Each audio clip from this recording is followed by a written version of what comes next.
ও কই মাছ আনিব আহিছিল কেইটা পালে পালং কুচিয়া মুচিয়া দেখাকচোন এবাৰ আধে পাইছো চাং হাইয়া 12টা হোৱা পালে খাবা বঢ়িয়া লাগে দে হয় নেকি কিনা মাছতকৈ লোকেল মাছ কেইটা সোৱাদ বেছি হয় নেকি আপুনি কেইটা পালে আকৌ পালো দিয়া এসাঁজ হয় নেকি এই বৌটো মানে মৰিগাঁৱৰ জীয়ৰী নহয় মই গম পাই গলো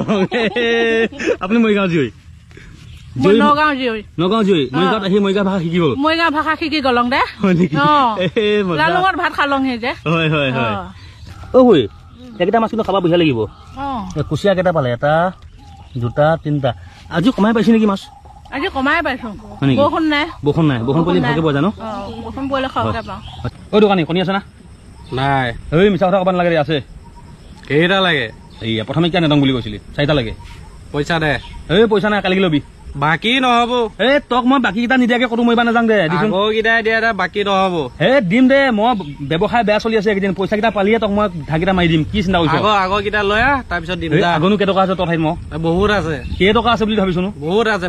হ'ব দে 10 টকা এটা আছে তোক মই দিম পিছলৈকি নাই নহব নাই নহব আমি যেতিয়া দুজন মৰিগঞা লোক লগ খাওঁ তেতিয়া আমাৰ ভাষাবোৰ এনেকুৱা হয় যে আপোনালোকে শুনিলে আমি যেতিয়া আপোনালোকৰ সৈতে কথা পাতো তেতিয়া আমি লিখিতত পাতো কিন্তু আমাৰ মৰিগাঁৱৰ এটা স্থানীয় ভাষা আছে আৰু ভাষাটো হ'ল এনেকুৱা আৰু আজি আপোনালোকৰ আগত আমাৰ মৰিগাঁৱৰ ভাষাটো অলপ দেখাবলৈ যত্ন কৰিম আৰু আমি খালং খুলং কিবা কিবি কওঁ আৰু লগতে আমাৰ ৰটো উচ্চাৰণ নহয় আমি যেতিয়া কথিত কওঁ তেতিয়া আমি ৰটো একেবাৰে উচ্চাৰণ নহয় যেনেকৈ মোৰ বৰ জ্বৰ ম ব জ তই ঘৰত যা তই ঘৰ যা তেনেধৰণৰ কথাবিলাক হৈ যায় আৰু আমাৰ যিটো মাতৃভাষা কোৱা হয় আমি মাতৃভাষাটো উচ্চাৰণ নকৰোঁ বাৰু যিটো ইউনিভাৰ্চেল ডেকা ল'ৰাবিলাকৰ মাতৃভাষা এইটো থাকিবই মুখত সেই ভাষাটোৰ অঞ্চল ভেদে বেলেগ হৈ যায় শব্দটো মানে উচ্চাৰণটো বেলেগ হৈ যায় আমাৰ মৰিগাঁও জিলাৰ ভিতৰতে যদি আপুনি এখন গাঁৱত যায় লাষ্টৰ ফালৰ লটো আপুনি লয় শুনিব ইফাল গ'লে আকৌ আপুনি লটো নুশুনে লটো নাইকিয়া হৈ যায় কোনোবা এখন গাঁৱত যদি সিফালে যায় ৰটো গৈ পেলাই ন হৈ যায়গৈ কোনোবা এখনত আকৌ গৈ পেলাই লটো আকৌ ডবল ল হৈ যায়গৈ মানে একে ল হৈ যায়গৈ গতিকে বিভিন্ন ধৰণৰ কথা থাকি যায় আমাৰ অঞ্চলত গতিকে আহক আজি কিন্তু সেই ভাষাটো ব্যৱহাৰ নকৰোঁ বাৰু সেইটো ভাষা ব্যৱহাৰ নকৰাকৈ আপোনালোকক মই আভাসটো দিলোঁ আমাৰ অঞ্চলতনো আমি কেনেকৈ কথা পাতোঁ আপোনালোকক অলপ দেখাওঁ যে কেনে পাই চাওকচোন বোলা কালি কি মোৰ লগত নগাঁও যাব লাগিব পাৰিবি যাব নোৱাৰো কিয় কাম আছে ক'ত যাবি গো মৰিবা কামত যামগৈ পঢ়িলি পঢ়িলে যাব নোৱাৰো কিয় গাড়ী হাল বাব লাগে দৰাই বজাব মোক বাপেক মই কম যা দৰাই নিদিয়ে হা এই বঢ়িয়া চিনেমা এখন লাগে তাকে চাব যাম বৌ চিনেমা চাবা যোৱা বুলি গম পালেগে আৰু পিঠিখন বহুত ধুব মই যাব নোৱাৰো দেই বঢ়িয়া লাগিব বচোন মই পঢ়িলি কি বাৰু কালি কি মই বুজি পালং কিন্তু পঢ়িলি কিন্তু পাৰিবি তই পঢ়িলেগৈ যাব নোৱাৰো ন এই কিবা এটা খুৱাম বৌ খাবা দিম বৌ কিবা নাই মই গাঁৱতে সন্ধিয়াই খাম এয়া সিহঁতৰ লগতে ভাল হয় নেকি মই চিনেমা চাব যাব নোৱাৰো দেই হয় নেকি ৰচোন তহঁতৰ বোলে ট্ৰেক্টৰ এখন লৈছ আকৌ ট্ৰেক্টৰখন লৈ লওঁ আকৌ হয় নেকি কিমান টকা পৰিল এখন বহুত দাম হয় নেকি ৰাইকো এটা নোখোৱা এতিয়া খাব লাগিব আকৌ যোৱাই নাই আমাৰ ঘৰত গলিহে আমি খুৱাম আকৌ মই ভাবি আছো বোলো পলাশে ট্ৰেক্টৰ ললি কিবা এটা খুৱাব খাবা পাম বুলি বাচ্ছা ৰখি আছে মাতো একো খোৱা কোৱা নাই কিয় আকৌ এইবিলাক গলিয়ে হ'ল দিম নহয় আছে হয় নেকি এনেকৈ আমাৰ কথা বতৰাবিলাক আৰু আমি এনেকৈ পাতো দেই কথা যে আমাৰ মৰিগাঁও যেতিয়া স্থানীয় এতিয়া আপোনালোকৰ লগত সেয়া আকৌ কথিত আহি গ'ল লিখিত আহি গ'ল ক্ষমা কৰিব আৰু যেতিয়া আমি এনেকৈ পাতো এনেকৈ কিন্তু আমাৰ ঘৰতো এনেকৈ হয় ভাত খালি না খালং ক'ত যাব লৈছো এই নগাঁৱৰ পৰা আহংগৰ কালি কি মই বাৰ্থডে আহিবি কি খুৱাবি আকৌ এই ভাতকে খুৱাম আকৌ সেইবোৰ পৰা নাখাং মদ আছে নাই মদ তেনেধৰণৰ কথা চবেই নকয় বাৰু আৰু লগতে আমাৰ অকল যে মৰিগাঁওখনত এনেকুৱাই নহয় আৰু ঠাই বিশেষে অলপ ভাষাটো বেলেগ হৈ যায় আৰু যেতিয়া আমাৰ মানে কি আমাৰ থিয় লোকসকলে তেওঁলোকৰ ভাষাটো অকণমান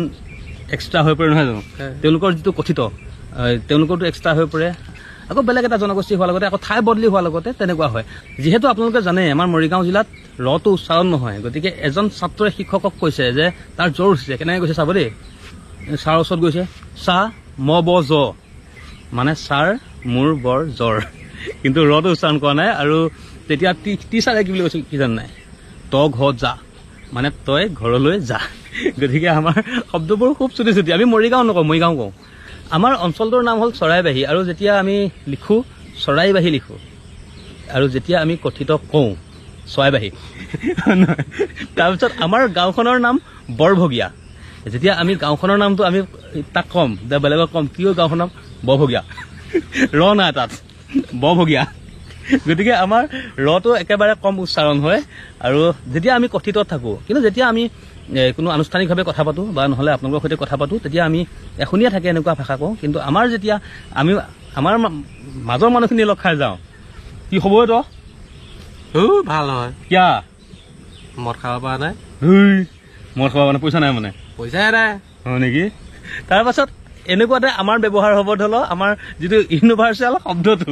এতিয়া ব্যৱহাৰ নকৰোঁ কাৰণ মোৰ ভিডিঅ'টো বহুত লোকে চায় আৰু বহুত সৰু সৰু ল'ৰা ছোৱালীয়ে চায় বহুতে চায় গতিকে সেই শব্দটো ব্যৱহাৰ কৰা সামাজিক মাধ্যমৰ মোৰ অধিকাৰ নাই কিন্তু শব্দটো বেয়া নহয় এইটো এটা জচিলা শব্দ মানে সেই শব্দটো গম পাইছে মই কি শব্দ কৈছোঁ সেইটোতো আকৌ উচ্চাৰণ ঠাইভেদে বেলেগ বেলেগ হয় ক'ৰবাত সিফালে লটো নকয় সিফালে আকৌ লটো নকয় না বিভিন্ন ধৰণৰ কথা আৰু কিছুমানে আকৌ লটো ৰ কৈ যায় ৰা দত দত দত ৰা তেনেকুৱা আৰু গতিকে আমাৰ ভাষাটো এনেকুৱা কেতিয়াবা আহিব আমাৰ অঞ্চললৈ আমি আমাৰ ভাষাত কথা পাতিম ভাল লাগে নহয় জানো নিজৰ অঞ্চলৰ ভাষা আৰু ভাষাটোক লৈ আমি গৌৰৱো কৰোঁ একচুৱেলি যে আমাৰো এটা ভাষা আছে যে স্থানীয় ভাষা আৰু এই ভাষাটোৱে আমাৰ ভাৱ বিনিময়ৰ এটা মাধ্যম অসমীয়া ভাষাই কিন্তু তাতে আমাৰ সেয়া নিজস্বতা এইটো আজিকালিৰ নহয় সৌ তাহানিৰ যেতিয়া মানে মৰিগাঁও সৃষ্টি হৈছিল আগৰ অবিভক্ত নগাঁও 1989 পাছৰ মৰিগাঁও আমি আগৰ অবিভক্ত নগাঁৱৰ হ'লে 1989 আগত আমাৰ জিলা নগাঁও 89 পাছত আমাৰ জিলা মৰিগাঁও নগাঁওটো ঠাই বিশেষে এনেকুৱা ধৰণৰ ভাষাবোৰ কয় যে নগাঁৱৰ পৰা বিশেষকৈ নগাঁও পশ্চিম অঞ্চলত পূব অঞ্চললৈ মই বিশেষ নাজানো পশ্চিম অঞ্চলৰ লোকসকলে এনেকুৱা ভাষাই কয় যে কথিত ভাষাটো আমি যেতিয়া লগ খাওঁ কেনেকুৱা লাগিল বাৰু আমাৰ ভাষাটো জনাবচোন